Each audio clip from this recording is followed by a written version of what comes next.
Hi guys and girls, I'm Obsidian Ant and welcome to Torment, Tides of Numenera. Now this is perhaps a bit of an unusual game for this channel, but it is a game I've been waiting for a very long time. Now this was kickstarted by In Exile. It had a campaign, very successful, reached over $4 million. So they went ahead and created the game and it arrived just today. Now do keep in mind that this is very much a text-based game, so there'll be a lot of reading and a lot of talking. So here we go, we can now click start and jump straight in. Now I won't do a complete full playthrough for you on this, I don't want to spoil too much, but I will play the first little segment of it and give us a feel of what the game is all about. So am I going to be a male or female? We're going to be male. So after awakening from some type of sleep, we found ourselves falling, and this is ultimately where we wake up. Very strange looking room then. Some drops over here, and I guess that is where we'll go have a look at. Now for those of you that don't know, Torment here is a spiritual successor to Planescape, a very popular game back in the late 90s and one of my favourite roleplay games around at the time. Very special game for a lot of people back then, so it's nice to see a sequel. Let's hope it can live up to that ancient reputation.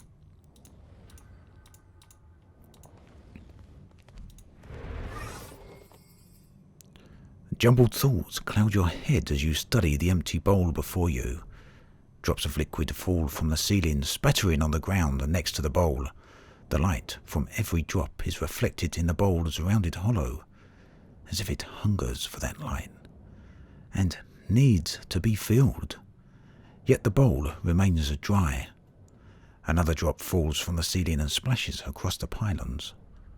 Wasted. So here, in typical RPG fashion, we've got our options. Now this is very much like the Baldur's Gate type games, effectively using what was then the Infinity engine. So it's all basically been recreated, and this does use technology built by the game Pillars of Eternity. You may remember that. It was released a couple of years ago, and there's currently a sequel to that game being crowdfunded right now. So that's actually hit some very high funding goals, I do believe. But for now we're going to concentrate on this, and we're going to choose our options. Now I haven't chosen any stats here for the character, we've simply awoken here. Last cast off, we've got our name, our little portrait, some numbers here which I don't know what they mean, and our items as well as our character abilities. Now I haven't played through this game yet, so this is my first experience of it. So we can choose Might. Carefully move the bowl beneath the liquid. Examine the bowl. Leave the bowl alone. So we're going to examine the bowl here. You trace your fingers over the slippery, overlapping scales that spiral up from the bottom of the bowl. The sharp-toothed rim plucks at your skin. It's going to be tricky to move this bowl without slicing your fingers on the edge. You might have to put some effort into it. Reflected light streaks across the surface of the bowl as another droplet falls from the ceiling. So we are going to move it. You've encountered your first task. You have 3 stat pools. Might, which is the orange one. Yellow is the speed option. And the purpley, pinkish, bluish icon here is intellect. And we can spend these to increase our chances of success. This is called using effort. Okay, so the tutorial is obviously enabled here. We will follow through on this. Like I say, I just want to give you a brief feel of the first few minutes of the game. To more easily move the bowl in front of you, use the mouse to spend Might for a higher level of effort. Don't worry if you fail at this task. In Torment, failure often results in interesting outcomes. So how much Might do we want to spend? We can see we've got 5 here. I'm going to go ahead and spend 3 points, so it looks like we can only spend 2. So there's the initial one, I guess. That's as much as we can spend. So let's see. Looks like we were successful, doesn't it? Success! You carefully take hold of the bowl, avoiding the teeth on the serrated rim. With a deep breath, you move it over the glowing pool of fallen light. What's going to happen next? Very creepy looking place, to be honest. The place is lit up a little bit more though. Drop by drop, the bowl fills, ripples spreading over the blurred outline of your reflection. A pale blue luminescence stretches into the corners of the room. As I said, the room is now lit up. A clear radiance spills across the segmented floor, washing away the nearest shadows and pouring into your mind, melting the ragged edges of your fragmented thoughts. You are not whole. Not yet. But you have begun to heal from the damage done in your long fall. So, was it actually a physical fall, or was it a metaphorical fall? We know at the start of the game now, I did skip over that part. You can see that if you do actually decide to buy the game, you are falling down, or it seems you're falling down, although it does seem a little bit dreamlike in many respects. A voice calls out from somewhere high above, beyond the reaches of the spreading light. Hello? Are you still alive down there? We're up here. Build a path up. And come out. Or climb out. I didn't quite get to read all of that. So we can zoom in there with the mouse wheel.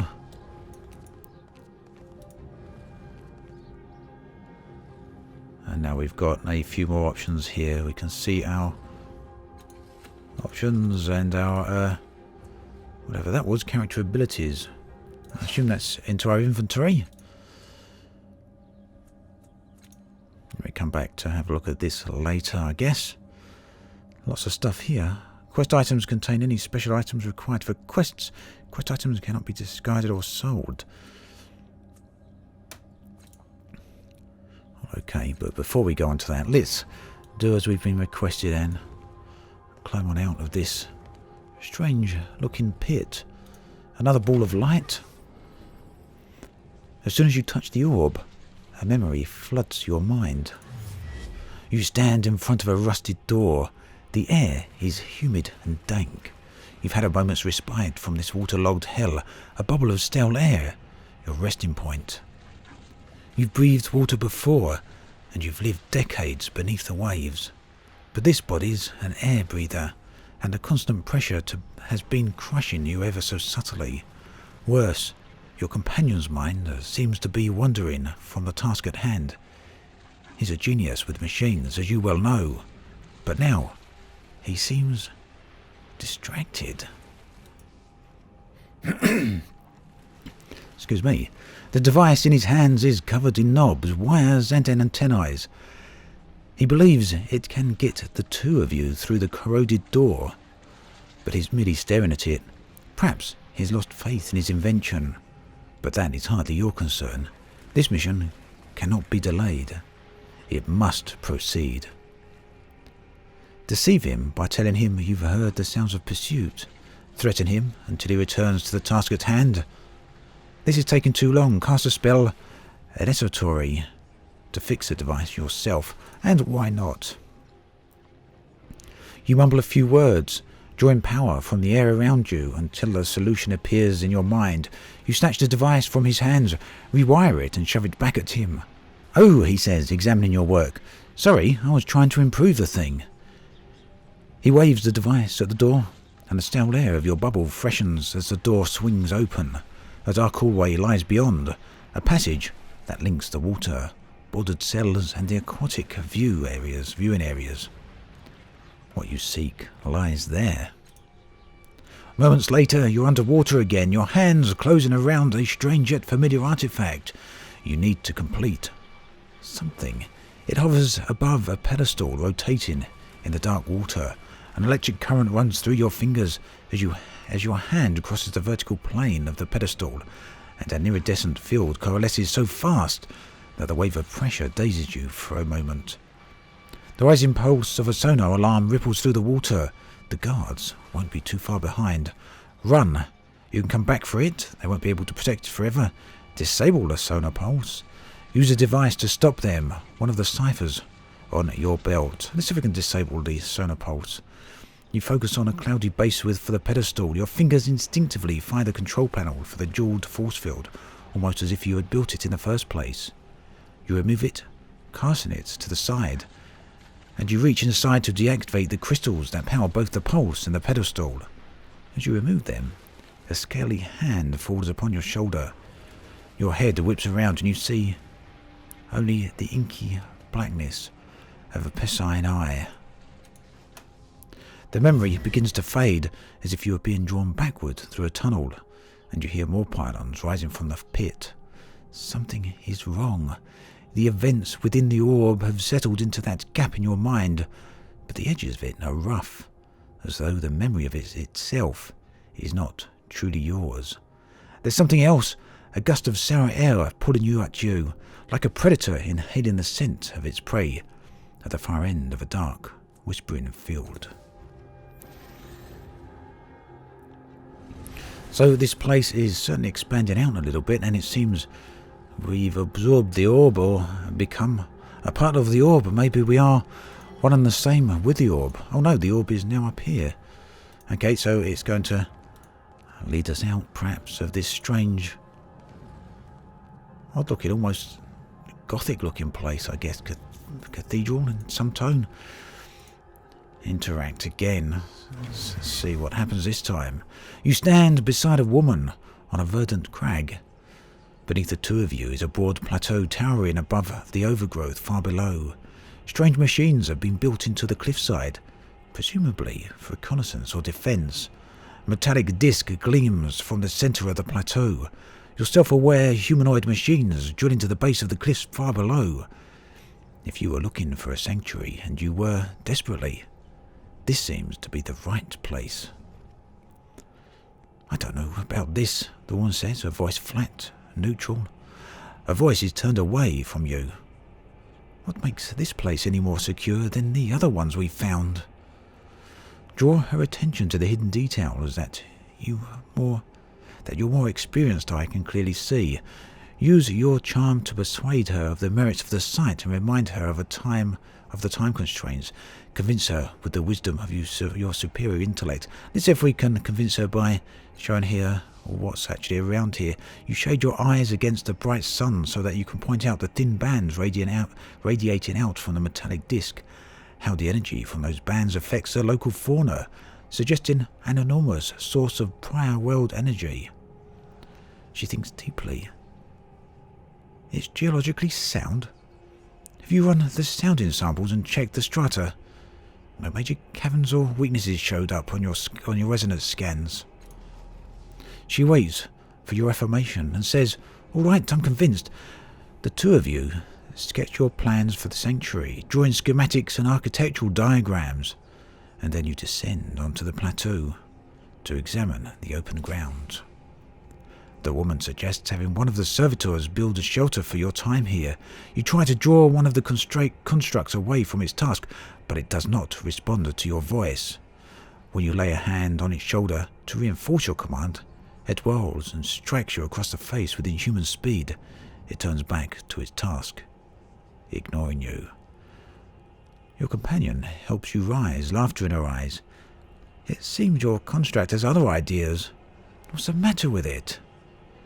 Use the Numenera integrated into the construct's body to overwhelm the behaviour malfunction.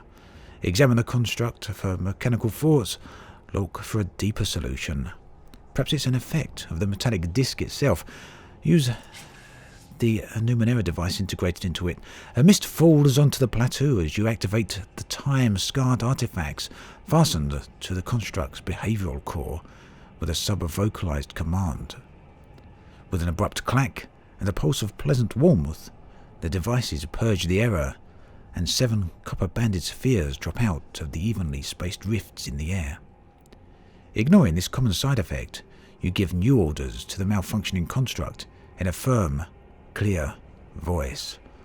Acknowledged. It obediently trundles to the site of your new shelter. The image freezes, then fades, and you feel the memory filling the gap in your mind, blocked by jagged block. You stagger, clutching your head, reclaiming your memories. Hurts. And once more, there's something here else. Hairs lift, one by one, on the back of your neck. Something beyond this room can sense what you're doing. And it is hunting you. Where to next? Back down again? And then perhaps back up? I'm assuming eventually we're going to get out of this apparent doorway over there. So we're no doubt going to go through a number of memories here, so we'll continue onwards. A vision of a city springs up around you, your city, in flames and under attack. Her defenders have fought and died all day, and still the attackers keep coming. They fight as if the destruction were demanded of them. They care nothing for mercy, surrender or plunder. What they want is blood. But you have brought a keen-eyed companion to the top of the tower. She has seen the way to stop the invaders. You need to get her to safety, and you need to rally your defenders. But even as you turn toward the door of the tower, two of the attackers descend from a hovering machine. You don't have time to strike at them before they land. One is brutishly large, his weapon a vibrating axe. The other is slim, sheathed in glassy armour, and holding a hilt with a sizzling, invisible blade. Your companion backs away. She's too young to help. Your enemies advance in single file, confined by a parapet. Trade blows with a giant. You can handle it for at least a strike or two. Duck under the giant's swing and attack before he can strike. Fight defensively and figure out who presents the greater threat. The memory seems crystal clear. The giant is menacing, it's true, but the invisible blade of his companion is more worrisome still. The energy field that flickers and wavers around it suggests that she can carve matter at a molecular level, tearing pieces of her target into nothingness. If you're to save yourself, your best bet is to tackle her first. She's stuck behind the giant, waiting her turn to attack you, unable to bring her weapon to bear until he's out of the way. But it's clear that she expects him to handle you, and her eyes rove behind you, her focus on your ward. She's certainly not expecting you to dive between the giant's legs and come up inside her guard. She can't bring her blade to bear in time, and you drive your dagger up under her chin. You catch her before her deadly blade drops into you, and spin her around. The weapon slashes into the giant, and he topples, bisected. The immediate threat ended, your focus on finding a way back to your allies. You open the tower door and rush down the stairs. The door at the base of the stairs is slightly cracked, opening just a bit into the hall. And you hear more of the enemy soldiers beyond. Hurl yourself against the door and knock them to the ground. Crack the door open to sneak past them. Charge through them, counting on your defences to protect you. Now, it seems to me that this may all determine the type of characteristics I have going forward. Many of these are giving me options as to how I progressed. The previous one was, for example, I had the ability to tackle the giant, and that was very much a combat-orientated thing, perhaps focused on strength. And then, of course, there was the option I chose to stand back and analyse the situation, which is perhaps a more of an intellectual approach. So I think that what we're choosing at here is going to determine how our character ultimately turns out. So what I'm going to do is crack open a door and sneak past them. You press yourself against the gleaming door, easing it open, and your breath catches in your throat as it squeaks quietly. The sound like a bell in your memory. You pause, but the soldiers in the hall continue to talk. You push again, squeeze yourself through the narrow opening, and creep down the blood-stained hall. The memory begins to fade and you find yourself back in your own body. Your temples throb with the racing force of your heartbeat, and the reclaimed memories blaze within you, like a bonfire on a mountain peak, visible to every predator for kilometres around. A tremor rocks the floor beneath you, as though a massive fist has struck the room itself. Swaying on your feet, you see frantic movement within the borders of a mirror at the edges of the room. And hopefully we're moving up to the area I indicated earlier, which does look like a doorway and perhaps a little bit like a mirror, as the game is suggesting. And yes, indeed, we've got a reflection there. We're going to interact with that. Can we get out? The border of this mirror is lavishly decorated with a dizzying number of interlocked symbols, daggers, masks, paintbrushes, amulets, and more. But that's nothing compared to what you see in the glass. You see a vast crowd of people, exact doppelgangers of you, shoving, arguing with and fighting each other. Most are drab imitations of you, but a precious few are vivid and pull at your attention. Each of them bears an intricate pentagonal tattoo on their head. In their eyes and their actions, you see the memories you discovered within the orbs, and the choices you made, shining like distant stars.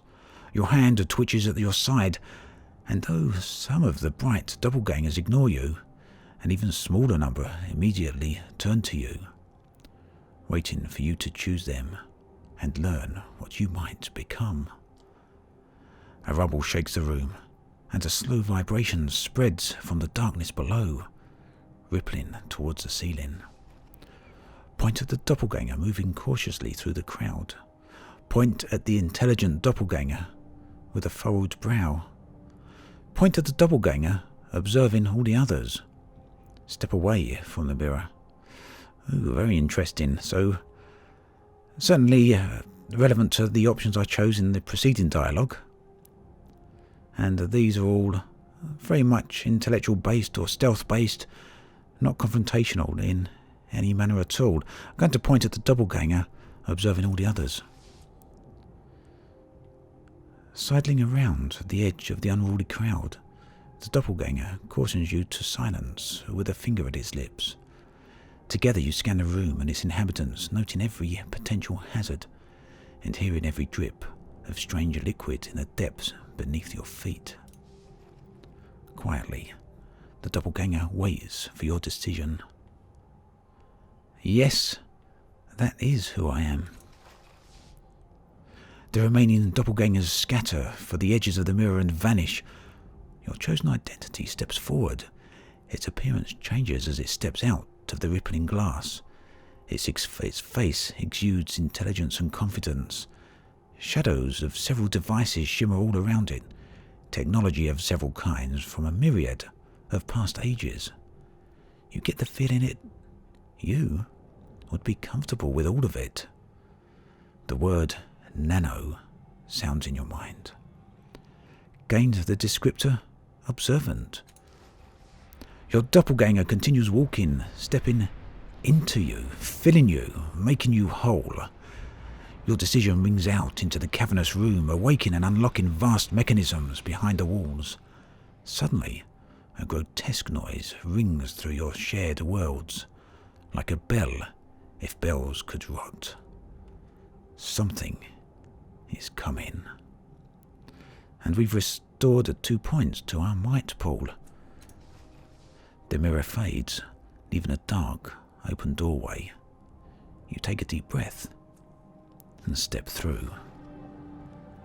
Right, your choices in the memories and the mirror have begun to build your character, but now you have the opportunity to decide on a number of details. First, you can decide to change your type.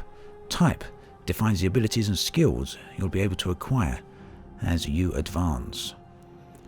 So, where's my type then? I choose a character type. Acclaimed. Nope, nano. I want to stick with nano because all of this is the stuff that I chose through the preceding conversation. Stat pools are the resources used to apply effort or active abilities. You can distribute points as you see fit. Glaives tend to favour might and or speed, while nanos favour intellect. Jacks usually benefit from a balanced set of points. So okay then, let's put some points into intellect. Abilities unlocked by your type can be active actions such as attacks or spell-like accessories or unique passive effects. Right, scan thoughts. The surface thoughts of most people or creatures you speak to will appear in conversations. Resourceful will gain a +1 training level in Cipher. Use skill allows you to carry additional ciphers. Adaption. Gain protected, +2 armor, +1 resistance. Armor bonus, +2 tier. Resistance bonus, +1 tier. Innovate. Remove all negative fettles. excludes. Well, we don't really know what that means at this point, do we? And quantum step. Teleport one ally to a point within range. But it does consume a movement. Let's have quantum step.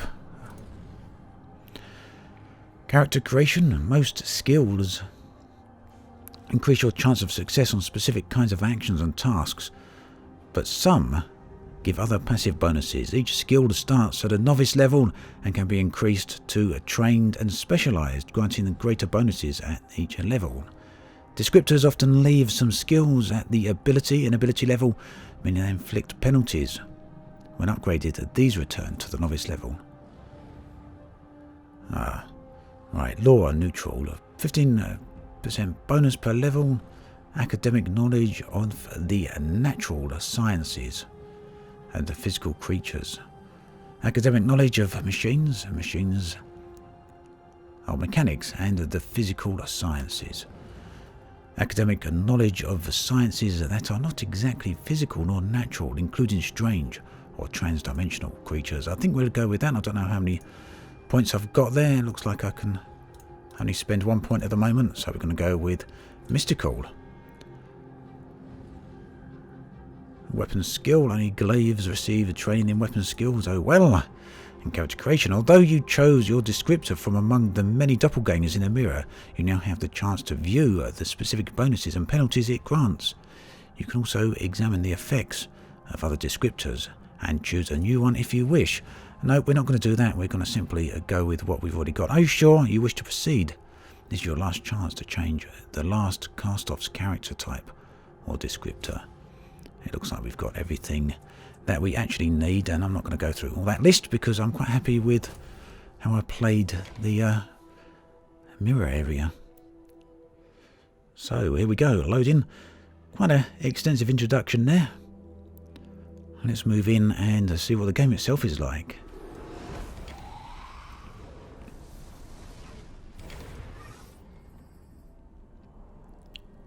The Spectre. Everything about this spectral figure seems dreamlike. He is a hazy silhouette who seems to be made of blue glass smoke. He wears stylish, well-cut clothes. His handsome, bearded face seems hauntingly familiar, though you've never seen him before. He breathes a sigh of relief when he sees you. We weren't sure that would work. We pulled our strength and channeled it through me to reach you, to wake you up. He glances at the other figures here and frowns unhappily. It took more out of them than we thought. The other reflections, they're more like shadows now. Look, I'll bet you've got a lot of questions. This whole place is basically your mind. Your body's still out there in the real world, healing from that fall. You need to get out there and finish the process. And then he shrugs. It shouldn't be too hard. Before I met you, it felt like something was hunting me. Do you know what that was? You said I had to finish the process. What do you mean by that? Who are these other people? Is this a place in my mind? If this place is in my mind, why don't I remember any of this? Any of you? Who are you? How do you know all of this? All that you're telling me. Right, before I met you, it felt like something was hunting me. He closes his eyes. That's a memory I don't want to recall. Large, black, furious. It's our death. It's the sorrow. He closes his eyes. I hope it's lost interest in you. If it finds us, we're done for. Right, so what does he mean about, or what this process is all about? After you wake up from this dream state and attune to the tides, you'll need to find something called a resonance chamber. Your body should have landed somewhere near it. Just climb inside that, and everything will be fine. What do you mean, attune to the tides? What's a resonance chamber? Who are these other people? Lots and lots of talking here. Tides are, which is to be expected, and is good, I suppose. But it is adding to the time of this video. I'm very conscious of that fact. Tides are like a force, like gravity or magnetism or something, except they respond to people's actions and perceptions. Your body, that is your body in the real world, needs the tides to survive. It's not something you need worry about. Your body will attune as it wakes up.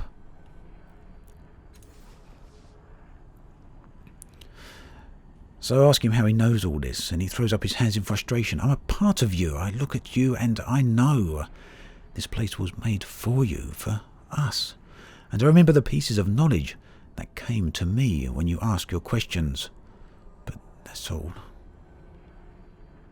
So what is a resonance chamber? I remember pieces about it, but not the whole. It's a crystal sarcophagus. I remember it having 5 mechanical arms around it and a metal ring set in the floor. I think we were aiming for it when we fell, when you opened your eyes in the real world. It should be nearby. Who are these other people that you called reflections? That's what they are, as I said. It's in your mind. You'll find reflections of people you knew, people you met in the real world and with whom you shared some kind of psychic connection.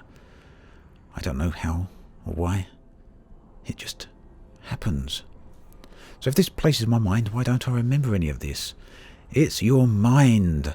A construct built to, I don't know, share thoughts, store your true self. Wait, you know how people say, in the first place? This is definitely the first place of your memory. Well, it was the first place for me anyway. You'll probably know better since it's yours. If you don't remember now, maybe it'll come to you later. So how do I get to the real world? There's a portal down there. It'll take you back to your body. Just step through it, and the whole tides thing should take care of itself. He crosses his arms. When you wake up, find the resonance chamber and activate it. Then we can... What in the hell is that? Oh, this don't look good at all, does it? A creature of nightmares. Gods, it's a sorrow. Are we going to have to fight? The sorrow is anchored to those reflections. It's devouring their power. We have to get rid of them, destroy its anchors, or else the sorrow will erase us forever. Crisis initiated. Kill the reflections anchoring the sorrow to your mind. A crisis begins when you enter a dangerous situation.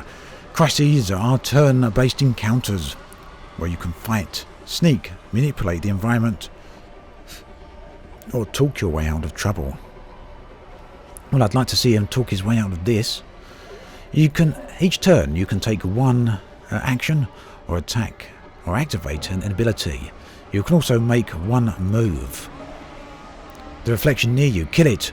You'll loosen the sorrow's action. Okay, which one is near me? To use the mouse to attack an enemy or move to a position, try clicking the highlighted character now. Effort can be applied to attacks to increase your chance to hit. As with other tasks, each level of effort increases your chances by 20% at a cost of 1 point from a stat pool. Unarmed attacks use speed, but other weapons and abilities may use might or intellect. So, I've only got 3 here, and we got 3 of these weapons to attack. I've only got 3 points to spend, or 2 points to spend rather, so I've got to try and balance them out. I'm going to try and go for 2 here, because I want to be successful on the first attempt. And that did indeed work. So now it's the Sorrow's turn, and it's creating some monsters. What in that is escaping? It's going to hide inside your mind. Yeah, we don't really want something in that. Now run! Get to the next one! You can sacrifice your action for the turn to double move instead of attacking. The movement preview line turns purple when over a position that requires a double move. So I'm assuming that's going to require a double move, and you can see that is the case. There's a little blue line around about here, reflecting the distance I can move in a single move. So we're going to get there, and that is going to be out of range. So how do we initiate that?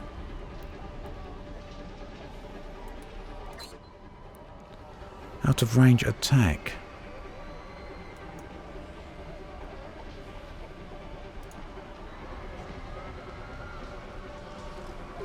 Right, okay, so we didn't initiate attack, we moved, and I moved slightly the wrong direction, so it's sending strange things into our mind. Not at all pleasant, is it? When you apply effort to an attack, it also increases the damage you deal. Different weapons and abilities gain different amounts of bonuses, damaging bonus damage from effort. And that is a rather unpleasant sound, isn't it? Just to listen to it. Right, well, we're going to put just one in this time and see what happens. Hopefully it will have the desired effect, and it did indeed. Again, the sorrow's having a turn. A sorrow infection of one of the reflections here. What's it doing? It's infecting it somehow.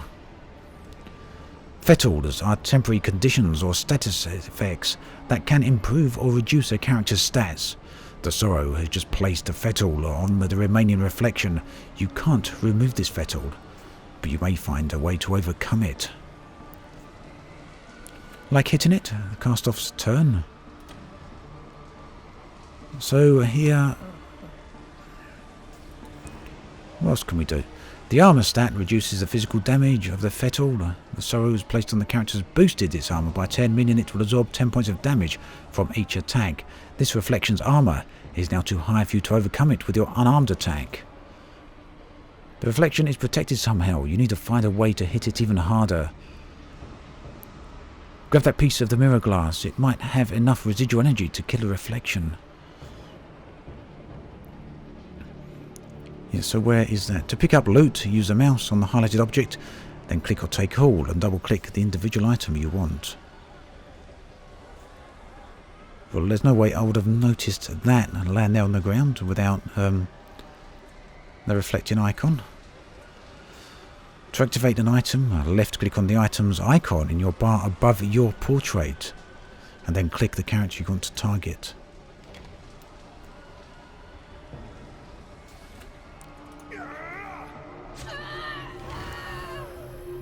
And we've achieved our goal there.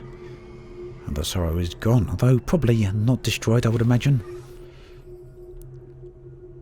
You pried it loose. The thing is a cancer, an infection. It's unstoppable. But you stopped it. He holds his head in his hands. I can't believe it found us in here. He looks at you, terror in his eyes. That thing, the sorrow, it's been hunting you. It's what killed you in the first place. It'll keep hunting you until you activate the resonance chamber. I didn't remember until I saw it, but that's why the chamber is so important. You have to get back and activate the chamber before it's too late. The portal to your body is that shimmering dome there. Go! Now! And there we go, running through the porthole. And who knows where we wake up in our body, most likely. So anyone who did play Planescape back in the day, you'll certainly notice the similarities in terms of the vibe here. His body smashed to talk. So wonder he's still breathing. All I saw was the corona, not his origin point. But look, he's healing already. Spontaneous regeneration. When you look at... Wait, I know that face.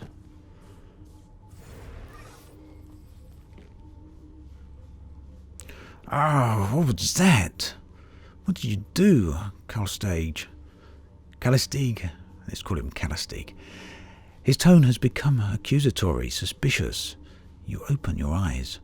The first thing you notice is the man's kaleidoscope of tattoos writhing across his forearms. He wears a long, dark coat, belted at the waist. Supplies fill in the pockets. His boots are worn and stained with years of travel.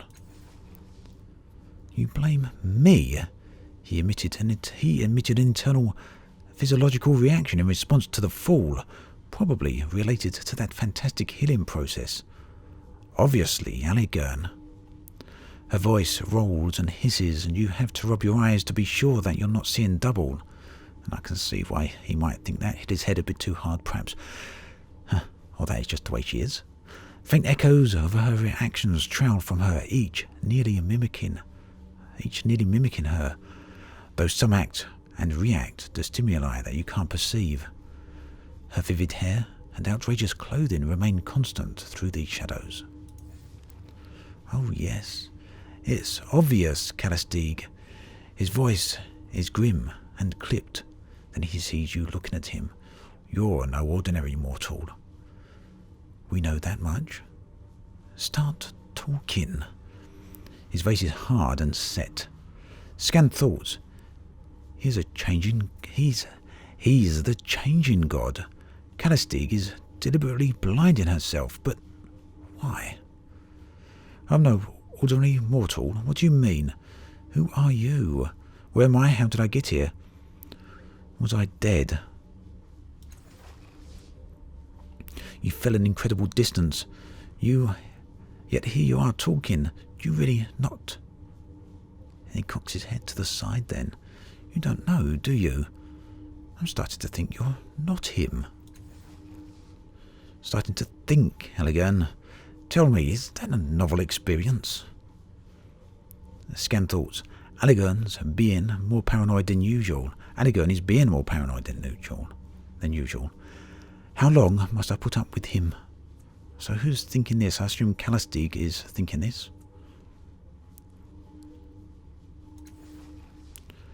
Halligan, it's his face. I've never seen any other people rebuild themselves like that. Only the changing god could have healed so quickly. He sighs and rubs his face, trying to regain his composure. Maybe you could help me for a change. You know what this means to me. You know what this means to me. You're familiar with the word changing, Halligan. It implies inconsistency, thus the changing god may well have changed. Several versions of her shrug, and she addresses you. You'll have to forgive him. He believes you're someone he once knew, even though it's painfully obvious to anyone that you're newly born. Her most solid self curtsies whilst the others bow or spin. I and my sisters am Calistig. This is Halligan. We are explorers, knowledge seekers. That's how we came here, into this room. If I'm not mistaken, you, or what we call a cast-off, the changing god created you, body and mind. Your sire used your body for a time, then abandoned it for reasons of his own. When his mind departed for a new experience, you were born in his cast-off shell. Where are we? What is this place? Who is this changing god? Are there any cast-offs? So you say I was born, then when the changing god left, but why am I not dead? Before I awoke, I was in some kind of dreamlike labyrinth with a glowing spectre. With how hard you hit the ground, I'm surprised that's all you saw. Where are we? What is this place?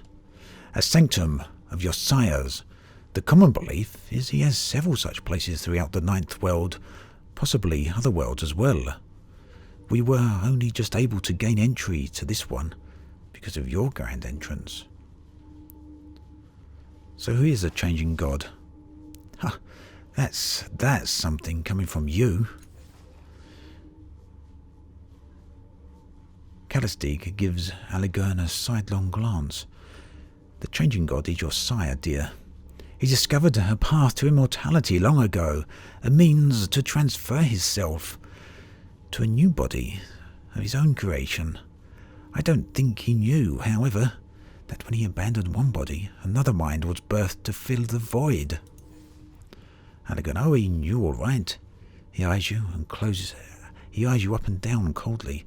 The only thing the changing god cares about is himself. He doesn't give a single thought for those he leaves behind.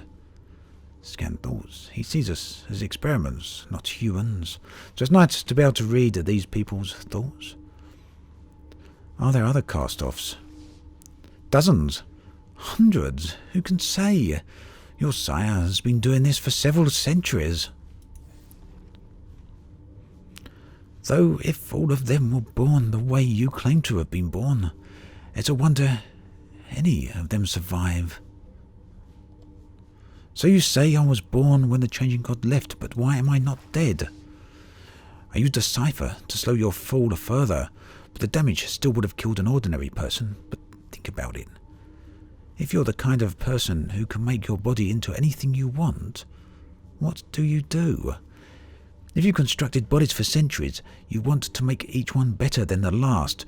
You want to live forever. But you're not going to let your life end by accident. No. You'll make strong bodies, fast, powerful. Maybe throw in regeneration while you're at it. The changing god has always been vain. He rarely stays long in the shell, and that doesn't suit his self-image. She looked you up and down, her smile suddenly unnerving. Perhaps the changing god fled because he didn't want to wear those scars of yours. So still a lot more questions, and we can ask about the tides. That seems relatively important. There was some information on the tides early on. I've heard that term before, a subject your sire studied in great depth.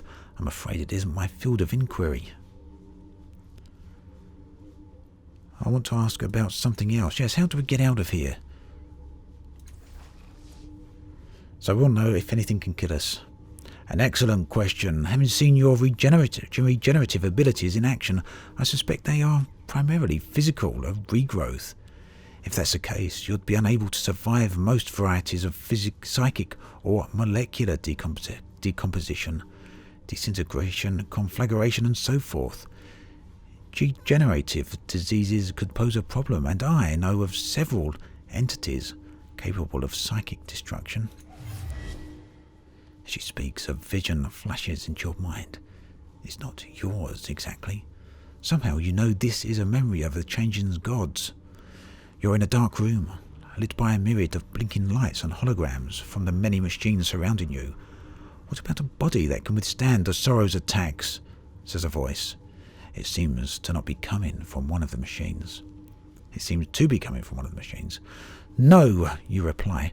The thing has no respect for barriers of any kind. Physical, temporal, psychic. This is the only way. With a series of gestures, you bring up an image of a crystalline pod. If the resonance chamber works, it will give us the power to stop the sorrow's hunt once and for all. We just need the right focal point. A catalyst. The memory fades.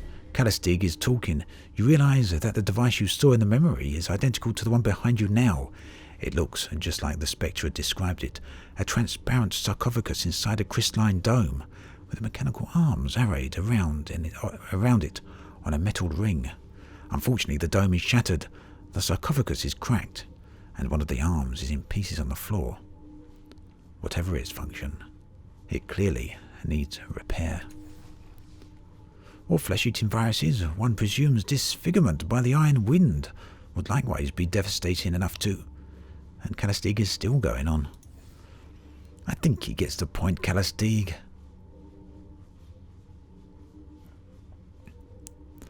I saw a vision of myself in another time and place just now.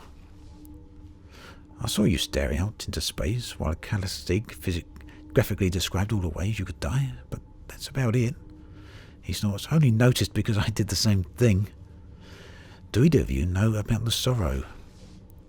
I've had my share of sorrows, but never the sorrow, or the sorrow. What's that, a disease? Do either of you know about the crystal pod behind us? Quest received, fallen to earth. Elegant chuckles, then firm and certain he says, not likely, though it may not be impossible. You need people with the appropriate knowledge.